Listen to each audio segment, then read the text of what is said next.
Welcome back to another video. Here's what's coming up today. I don't know, the Suffolks there now, they look to be soft enough.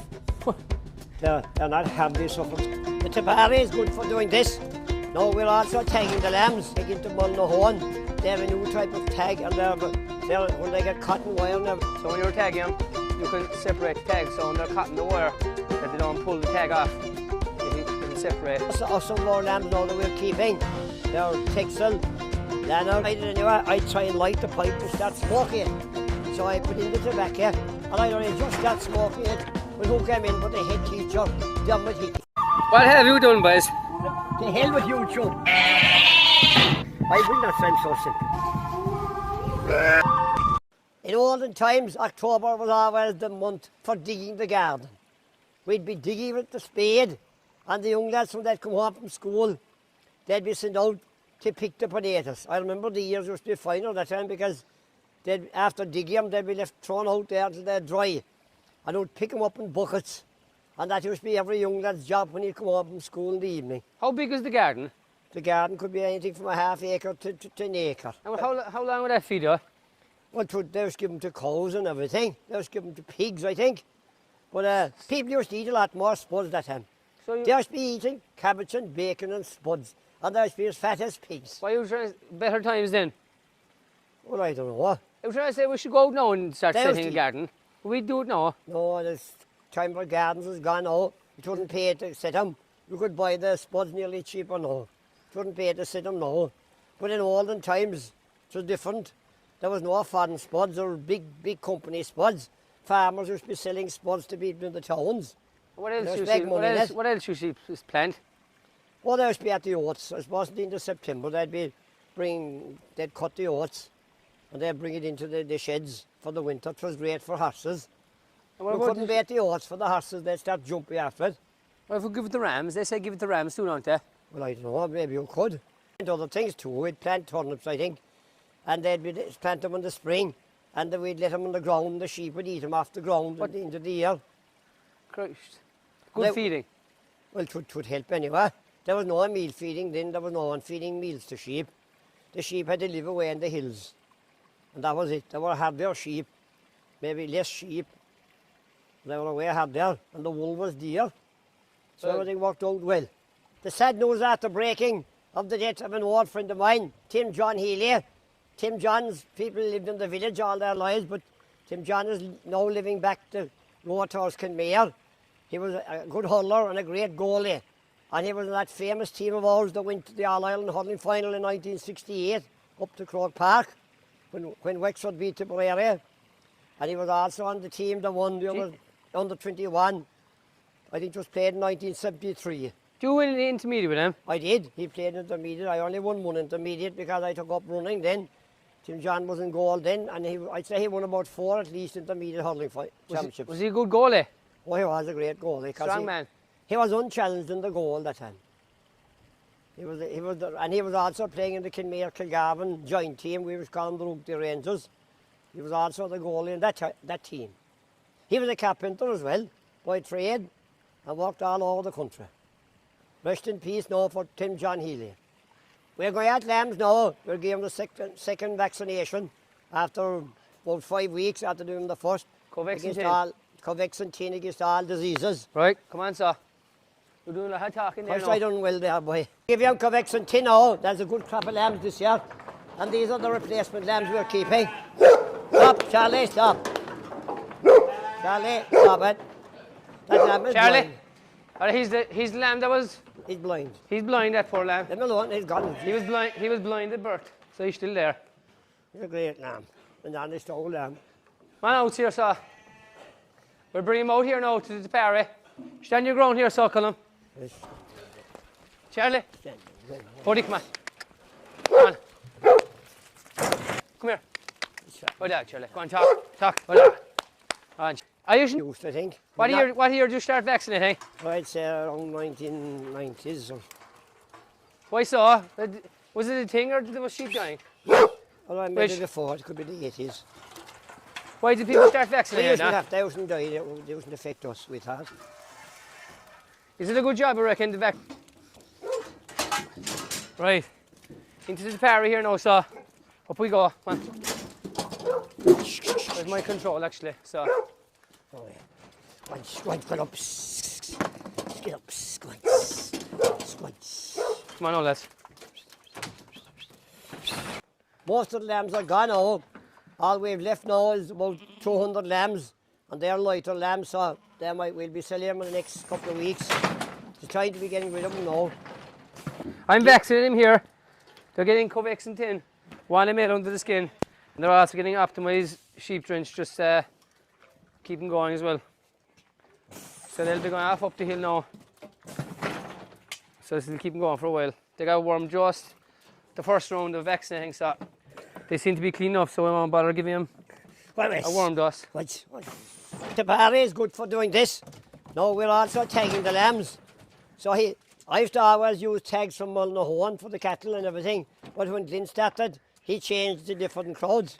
But he's after going back again to Mullinahone, they have a new type of tag, and when they get cotton wire and everything, so they don't pull them off. They separate. If you want to see here, Columla. So when you're tagging them, you can separate the tags. So when they're cutting the wire, that they don't pull the tag off, it'll separate and the tag will stay intact. Because the last couple of years now, we've a lot of sheep with one tag or even no tag. So a lot of farmers that we're talking to are using this now, and they find it very good. So the tags are dear enough to buy. Never mind, they're replacing a lot of them, aren't they? They are, yeah. A lot of them just fall off. So these are a wraparound. So they always say to go in close to the ear as possible, because less chance of falling off then. So, but hopefully we'll get on well with these now. So a lot of fellas were saying they're good, like so. So we're vaccinating, tagging, and giving a mineral dose. Some of them have tagged already. With the tags also as well, you can see here, Columla, we put the year every year we get tags. We always put the year they were born. So these lambs were born 2024. So whatever, in 6 or 7 years' time or 5 years' time, if we're culling, we'll know that they're that age. So that's fierce handy to get the extra print. So that's a good job. Well, I know. Is that sheep done? Is it? I know. Right. Come on, next one, sir. Do you have any more stories for us? Stories? Any stories? Yeah? Jeez, I don't any stories. No, I can think of offhand the stories when I was going to school. What stories are there? Kilgarvan School.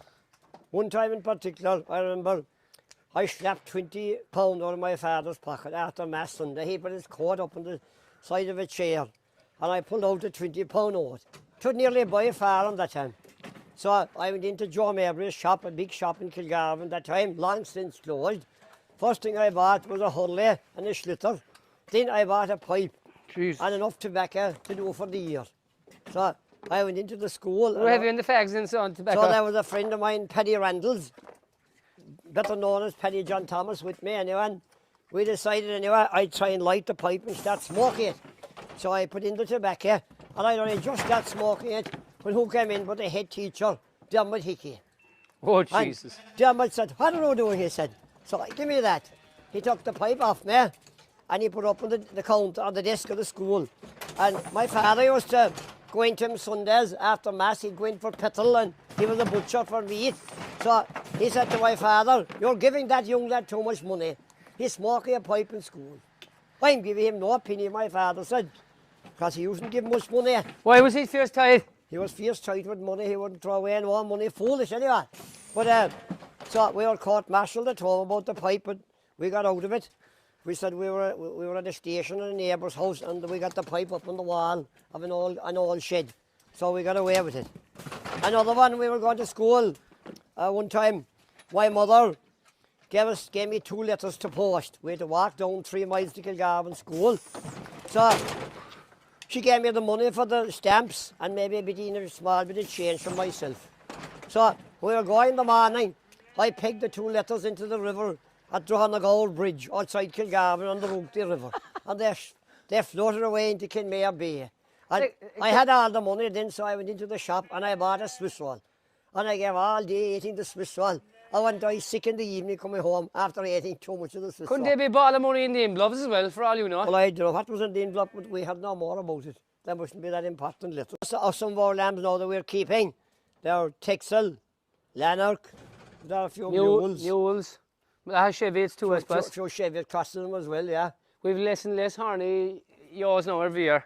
You Yeah. two nearly have all horny lambs. Well, I'd have about half and half, Chevies and Scotch. I used to sell my lambs in the start of September. I remember one man, Dan Joe Keefe, he often came to the house and bought 500 lambs together. I would give all the year going with 100 and this, that and the other. He's trying to say I should sell them all in one lot. Sell them all and get rid of them and have less trouble. And they'd be carried away from the door. We've let him go now, but we've nearly 200 left now. We've put blow on rougher ground. We're feeding them. So hopefully the prices will stay good now over the next... There's a shortage of lamb in there this year, and sheep numbers are down there. Well, they seem to be scarcer, yeah. And they'll be scarcer more next year because there's a lot of people going organic. Prices are good, so the more people that go organic and the less sheep, better for the likes of us. They're rising at the moment, yeah. Lamb prices are rising because they're getting scarce. But it's costing you money to keep them. You don't keep the lambs for nothing. The feed is not for nothing. No. Meal is not for nothing. Medicine, dipping, shearing, fertiliser, it all adds up. I know. Labour. Yeah, and Labour, yeah, paying Colum. Yeah, and John Egan. Yeah, sure, I have to pay him every week. John Egan. You robbed me blind. John Egan is the slave. The slave. Is Colum the other slave? He's another slave. He's a man for the books. So we took out a lot of the ewes there a couple of weeks ago when we were dosing them for the miller dose for the ram. So we took out a good few and we put them into grasses for a couple of weeks there. A lot of them came on today. They did. We drove away some, driven away to the hill now again. They came on after 2 weeks. We drove off 80 something to the hill. 85. And what's here roughly? 30 or 40 is there? Yeah. So a lot of these are old cull ewes now. Like if we put them in lamb, they'd give fierce trouble next year, the springtime. So we'll try feed them on there for a week or two inside now and send them off either to the market or probably to the factory. If we're sending lambs to the factory, we'll definitely send them off to the factory, but they're no good to rare lambs, you reckon? No, they give trouble. The older the ewes give trouble. What about if they have no teeth? You don't mind that, as if they're condition? That wouldn't matter if they have condition. The ones with 1 or 2 teeth could be worse because they couldn't feed nothing. You should take out the teeth before you said if they'd only... Knock them out if they're only 1 or 2. Knock them out and they'd be way better then. Way better with no teeth? Yeah. Right, come down here so they're on about the rams. A lot more now till the rams will go out. We've a good few rams now this year. So have a look at them there now, Colin.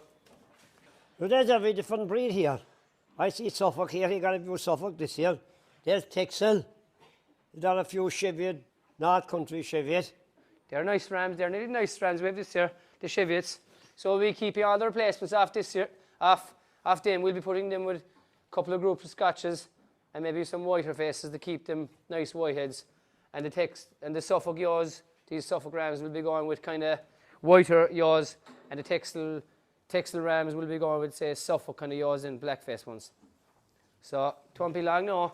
We're footbed him now. We just brought him in there now. It was only today. We're footbed him, so we'll keep him inside now until they go out because we need to spare all the grass and everything, and we'll keep an eye on him. We'll be footbed him regularly enough. All the rams I had in early years, they were either Scotch or Cheviot. But then in latter years, I suppose in the last 20 years or more, I used to have Suffolk lambs as well. I let the Suffolk lambs with the Cheviot yaws. And they used to have good lambs. He's more of a Suffolk man. I'm more of a Texel man. What do you reckon?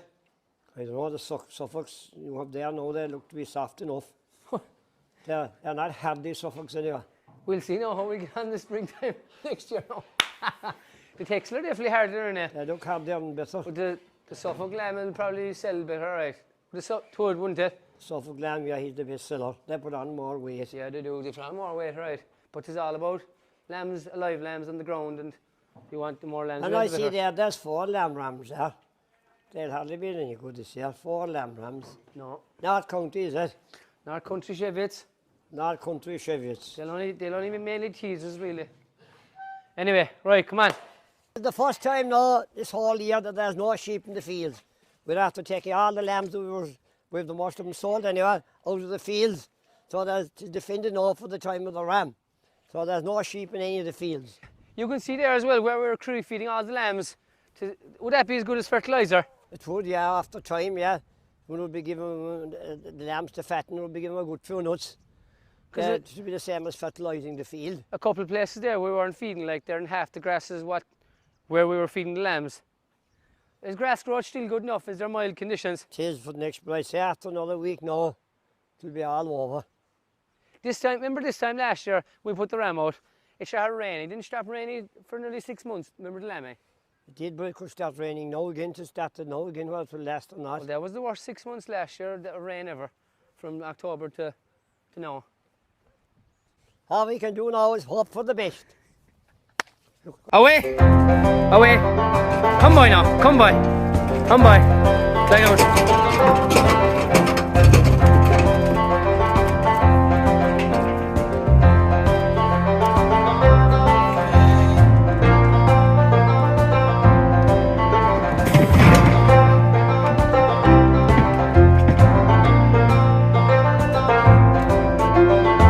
Let's see.